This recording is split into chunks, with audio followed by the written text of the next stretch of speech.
Il faudrait dire des artisans, un point, un E, un point, un S, à chaque fois.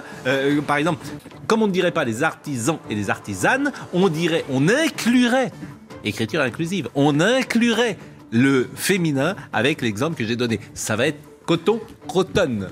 J'ai un académicien que j'ai interviewé, Michael Edwards, dans le Figaro, qui m'a dit on a l'impression de lire une sorte de page d'eczéma. On a l'impression de... C'est absolument illisible. Bon. C'est absolument... Sommes-nous prêts à ça? Je ne suis pas sûre, surtout pas les écoliers en tout cas. Sommes-nous devenus fous? Est-ce que cette société est devenue folle? Complètement, quoi. C'est ça qui va être intéressant d'en parler. Est-ce qu'on est chez les fous? C'est pas la langue qui va changer les mentalités.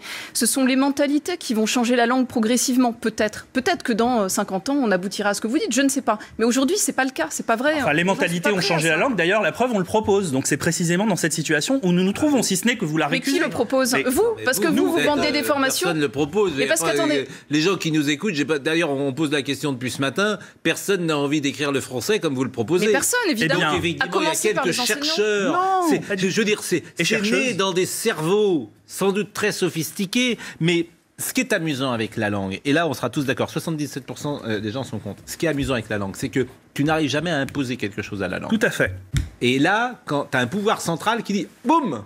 Mais non, il faut faire ça. Je suis un de ces acteurs. Et Jean-Michel Blanquer a dit non, d'ailleurs. Je suis un de ces acteurs et je propose des usages avec d'autres. Je suis pas seul. On verra si vous vendez des formations, Raphaël Haddad, auprès d'entreprises pour c'est votre business quand même. Donc c'est normal que vous le défendiez. C'est un levier. Ça, c'est un argument que j'avais pas utilisé. C'est un levier de féminisation.